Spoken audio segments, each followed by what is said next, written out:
Hello बच्चों, let's read the question. तो इस क्वेश्चन में हमें दिया हुआ है कि इनमें से कौन सा है विच represents the correct combination without any exception. में यहाँ पे हमें कैरेक्टरिस्टिक्स दिए हुए हैं एंड साथ ही साथ उनके क्लास दिए हुए हैं, तो हमें उन क्लास के बारे में बताना है जिनमें कोई भी एक्सेप्शन नहीं मिलता है। सो इस क्वेश्चन की अगर हम की कॉन्सेप्ट के बारे में बात करें, देन यहाँ हमारा की कॉन्सेप्ट है characteristics of various classes of phylum vertebrata. So phylum vertebrata की हम बात करें तो बेसिकली हम लोग उसको टू पार्ट्स में, टू डिविजन्स उनका करते हैं। एक है जॉलेस फिशेस के बेसिस पे, जिसमें हमारा क्लास आता है साइक्लोस्टोमाटा, एंड दूसरा है जो बियर करता है जॉज को, जिसमें हमारा पाइसेस एंड टेट्रापॉड्स आते हैं एज सब क्लासेस उनके। सो इसीलिए हम लोग बोल सकते हैं कि सबसे पहले हम लोग यहाँ पे जो साइक्लोस्टोमाटा दिया हुआ है उसके बारे में बात करते हैं। तो अगर हम साइक्लोस्टोमाटा की बात करें तो वहाँ पे वी ऑल नो कि ये जो है ग्रुप क्लास, उसमें क्या होता है कि जॉलेस फिशेस प्रेजेंट रहते हैं, उनमें जॉज प्रेजेंट नहीं रहते एंड इनका जो माउथ का स्ट्रक्चर होता है वो सर्कुलर माउथ होता है। तो इसीलिए हमारा जो पहला कैरेक्टरिस्टिक दिया हुआ है सकिंग एंड सर्कुलर माउथ, ये तो करेक्ट हो गया। जॉज एब्सेंट, वो भी करेक्ट है बिकॉज ये जो ग्रुप है वो जॉलेस फिशेस ग्रुप ही है। नाउ इंटेग्यूमेंट्स विदाउट स्केल्स, ये भी करेक्ट है हमारा because they are devoid of scales. Now यहाँ पे लिखा है पेयर्ड अपेंडेजेस प्रेजेंट है, सो इसके लिए हम लोग बोल सकते हैं कि there is a exception to it. यहाँ पे एक्सेप्शन हम लोग लिख सकते हैं लैम्प्रे का। लैम्प्रे जो है उनमें हमें पेड अपेंडेजेस नहीं मिलते हैं, इसीलिए यहाँ पे हम लोग देख सकते हैं कि इस क्लास का हमें एक एक्सेप्शन मिल गया है। So that is the reason ये ऑप्शन हमारा इनकरेक्ट हो गया।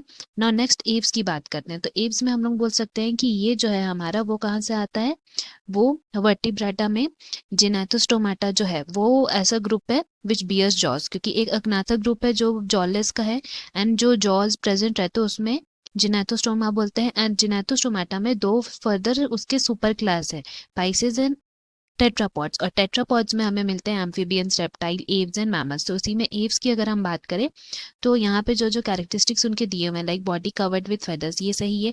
स्किन मॉइस्ट एंड ग्लैंडुलर, तो ये इनकरेक्ट है बिकॉज अगर हम एव्स की बात करें तो उनके जो स्किन होते हैं वो यूजुअली ड्राई होते हैं, जिसके वजह से कोई ग्लैंड उनमें प्रेजेंट नहीं रहता, इसी रीजन से वो ड्राई रहते हैं। बट यहाँ पे एक्सेप्शन है, क्या एक्सेप्शन है? एक्सेप्शन है उनके बेस ऑफ देयर टेल। क्यों एक्सेप्शन है? बिकॉज यहाँ पे ऑयल ग्लैंड्स प्रेजेंट रहते हैं, तो इसीलिए हम लोग बोल सकते हैं कि यहाँ पे भी हमें एक्सेप्शंस देखने को मिल गए हैं। दैट इज द रीजन ये ऑप्शन भी हमारा इनकरेक्ट हुआ। नाउ लिम्स फॉर्म विंग्स, ये सही है, 4 लिम्स जो हैं वो विंग्स फॉर्म करते हैं and they respire through lungs, ये भी सही है। बट स्किन मॉइस्ट जो लिखा है वो इनकरेक्ट है, that is the reason option भी हमारा इनकरेक्ट हुआ। अब सी में लिखा है क्लास ऑफ मैमिलिया के बारे बोला है, सो हम लोग सी में यहाँ मैमिलिया के बारे में बात करने वाले हैं, जिसमें सबसे पहला जो हमारा कैरेक्टरिस्टिक्स दिया हुआ है वो लिखा है कि दे हैव मैमरी ग्लैंड्स, तो ये तो सही है। नाउ उसके बाद लिखा है कि हेयर ऑन बॉडी, पिन्ने एंड 2 पेयर ऑफ लिम्स, तो इसके लिए हम लोग बोल सकते हैं हमारा यहाँ पे एक्सेप्शन हो जाएगा वेल का। क्यों? क्योंकि वेल की अगर हम बात करें तो उनमें हेयर्स जो हैं वो भी एब्सेंट रहते हैं, साथ ही साथ उनमें जो लिम्स हैं, hind limbs are not present. जैसे कि इसमें लिखा है सारे मैमल्स में 2 पेयर ऑफ लिम्स हैं बट वेल्स में नहीं होता है, दैट इज द रीजन यहाँ पे भी हमें एक्सेप्शंस देखने को मिल गया। नाउ डी जो है कॉन्ड्रोसाइट्स, उसमें लिखा हुआ है कि उनके माउथ वेंट्रल होते हैं, तो स्क्वालिडन का हम लोग एग्जांपल ले सकते हैं, उसमें माउथ वेंट्रल है। गिल्स विदाउट ओपेरक्यूलम, ये भी सही है। स्किन विद प्लेकॉइड स्किल्स, ये भी सही है। एंड यही ऐसे ग्रुप्स हैं जिनमें नोटोकॉट्स थ्रू आउट द लाइफ रहते हैं, जबकि बाकी में क्या होता है, लाइक हम लोग मैमल्स की बात करें तो उसमें वर्टिबल कॉलम हो जाता है, बन जाता है नोटोकॉडी, वर्टिबल कॉलम बन जाता है एडल्ट में।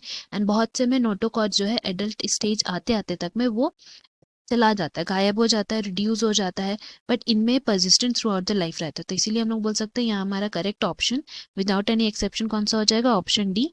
Hope you have understood, best of luck, thank you.